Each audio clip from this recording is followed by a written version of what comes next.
Hello and welcome back to the channel. Today we are in this Porsche 718 Spyder, 4 litres of naturally aspirated goodness. Is this peak Porsche? Is this better than a 911? We're going to find out. Let's take it for a drive. Okay, starts up nicely. Start, stop, off, exhaust on. And away we go. First gear, second gear. Third gear, and we're into the hill climb. This is a lovely little piece of road. My favourite, my very favourite. Back to second.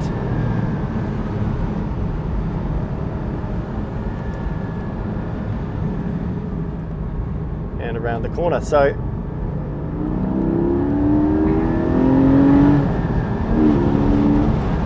kind of changing at 6,000 revs in second gear, you're already doing 100 Ks. And that's the funny thing about this manual car. You are pretty much constrained to second gear when you're spirited driving, if you want to stay within the realms of the law. Wow, this is so good. What do you notice about it? Well, straight away, the fact that it's a convertible is just wonderful. You've got the sounds of everything around you, you've got the sound of the engine behind you. It's just the right amount of sound. It's quite windy up here at the moment, but that's actually okay. The buffeting I don't really notice to be much of a problem. Maybe it is on a big long. This is just great, climbing up these hills. You notice it's really light. I think it's, what is it, 1400 kgs? Really, really light. See, I probably should have found another gear there. We're going, there we go. Okay, back into third. I'm trying to figure out where I should be, second or third. Well, I made it into fourth. That's impressive.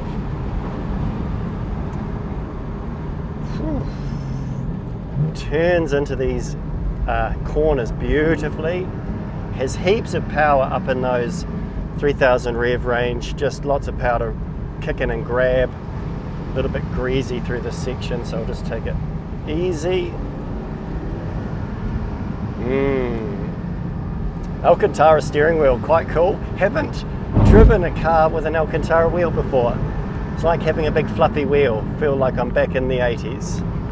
All right. So to understand this car, the Porsche 718 Spyder, you actually need to understand the evolution of the Boxster, and the Porsche people will know these cars by their chassis codes. You know, it all starts with the Boxster 986, which came out in 1996. That was Porsche's reset moment. Mid-engine, flat six, lightweight, and it's the car that helped save Porsche. And then came the Boxster 987, which refined everything, better interior, better performance, but still very much an entry-level Porsche. The big step forward was the Boxster 981. This is where the Boxster became a serious sports car. Longer wheelbase, sharper chassis, and still the naturally aspirated flat six. A lot of people see the 981 as the sweet spot. I am one of them, especially the 981S. Then in 2016, Porsche made a pretty controversial move with the 718 or the 982. They downsized to a turbocharged flat four engine, which had more torque, more efficiency, but they kind of lost the classic Porsche sound. But that's where this comes in, because the later 982 cars, the GTS4 and the Spyder, bring the naturally aspirated flat six back. And not just any engine, this is basically a GT-derived motor. So what you're looking at here isn't just another Boxster, it's the ultimate evolution of the platform. The Spyder sits right at the top of the 982 range. It's lighter, it's manually focused, it's got GT suspension, and crucially, it shares most of its DNA with the Porsche 718 Cayman GT4. So really, the best way to think about this is it's a GT4 without a roof. And that is what makes the Spyder so special. Porsche has taken what started as their entry-level roadster and they've turned it into a fully blown GT car. But it does sound great. The auto blip I just switched on because I can't be bothered with mucking around with heels and toes.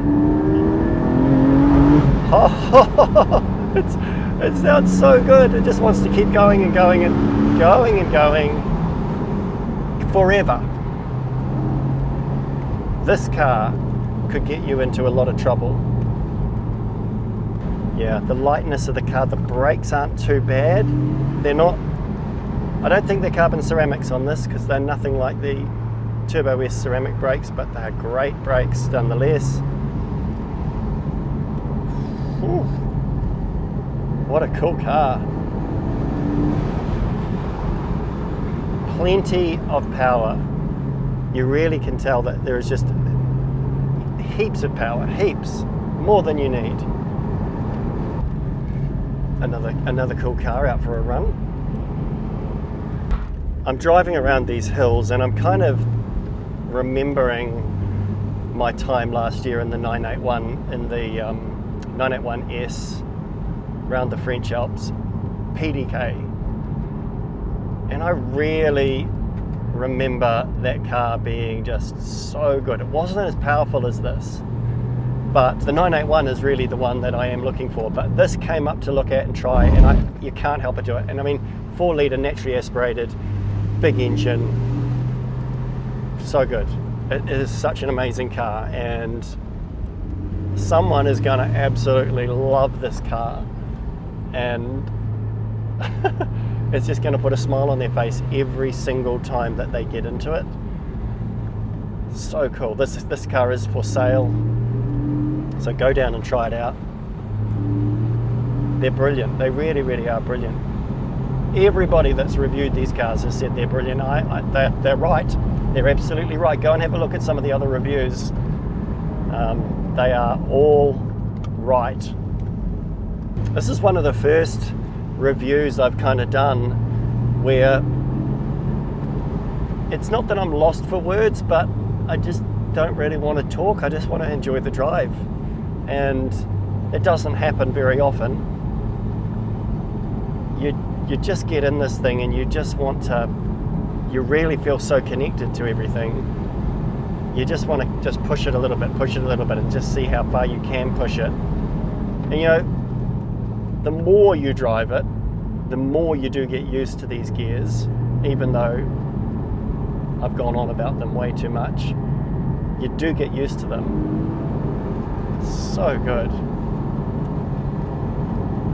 You feel almost like you're on a bike. I know that sounds weird, but because it is so sort of light and the suspension's quite tight to the road, and it doesn't feel big. It feels, I don't know, there's some trickery going on here because it doesn't feel as big as I know it is. It's very, very cool.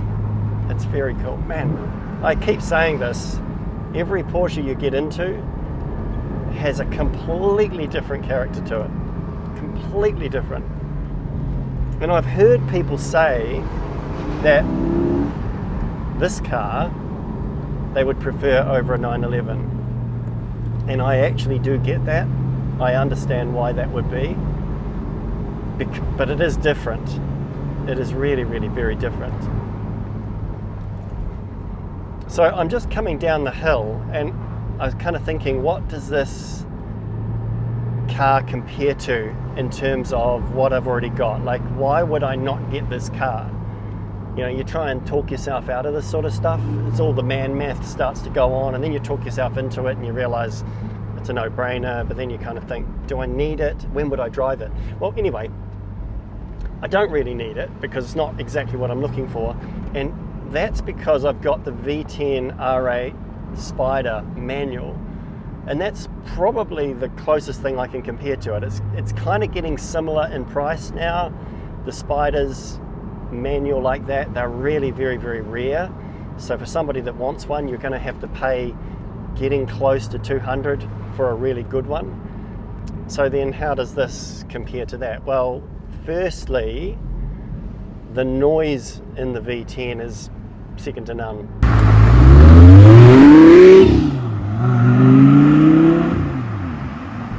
That's a win. So I'd have to give 1 point to the Audi on the noise.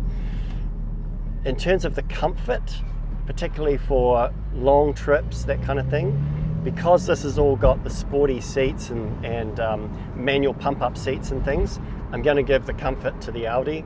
So I prefer that on longer trips. this feels probably better, it would be for a track. In terms of the looks, wow, I'm going to tie. I think they're both equally good looking for different reasons. I really like the way the back of this car looks, and the way that I actually even like the way it looks with the hood on, because of the sort of buttress sort of tent kind of things on it. I think that looks really cool. But I also like the R8 Spyder. Maybe this looks slightly better, but I don't know. They're both really, really good. I'm going to make them one each. So what about steering? I'm going to say steering will go to this car. This car is lighter, more nimble, turns in a lot easier. The R8 steering's good, but it has got a little bit of the DNA of the Audi steering there. Hey, it's probably the best steering Audi you can get, but this is better. So I'm going to give it to this. Brakes, Porsche brakes are also pretty second to none, so I'm going to give the brakes to this car. However, caveat, my R8 has got upgraded non-standard brakes, which actually make it better than this. So if it was a comparison between my car and this one, I'd actually take my one for brakes. But as far as stock R8 versus this, I'm going to take the points to the Porsche. I feel like the Porsche is ahead. I haven't been keeping score. Crikey. What else? Oh, luggage and storage. This wins. 100% wins. Massive tank up the front where you can fit 2 giant suitcases, room in the back for more suitcases, not much room in the cabin, almost, in fact I'd say no room in the cabin, but because it's got the front and back storage, way more. The R8 on the other hand, pretty small front boot, which gets hot when you're using it, some room behind the seats, but basically hardly any. Definitely storage, and going on long GT trips, this is going to win. Okay, what about collectability? That's an interesting one. This car's still quite new, and it's kind of hard to know whether it's going to end up being, I mean, it will be a collectible special car, there's no question, but it's sort of early days to tell. And the R8 is definitely, in my opinion, a collectible car. It's one of those cars that every time you take it out, it draws attention. People love it. People know it. People recognize it. And it gets the thumbs up. And it's just cool. I don't know. I'm going to give it to the R8 for now, but I think time will be kind to this car. And I think this will also be a legendary collectible car as well. But for now, I'm going to leave that with the R8. Give it a point. Boom. Okay, what about livability, day-to-day usability? Well, I actually think you can daily the R8 V10. There's a lot of people that do that.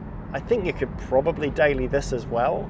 However, it would be a royal pain if it kept raining and you had to put the lid up on this, because you have to get out of the car and then you have to get out of the car to take it down again.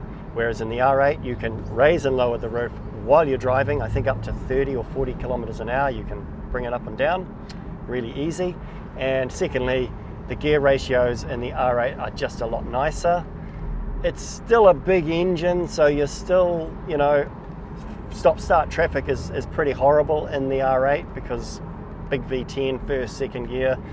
But then this is also not all that pleasant in stop-start traffic either. But the points go to the R8 purely on the hood. So after that somewhat non-scientific test, do you think you should rush out and buy an R8? No, because you're probably not going to find one. If you can, then by all means grab it. But this car is something you're not going to be disappointed with either. And if you love driving and you really want to get a Porsche experience, and maybe even peak Porsche, this is the one for you.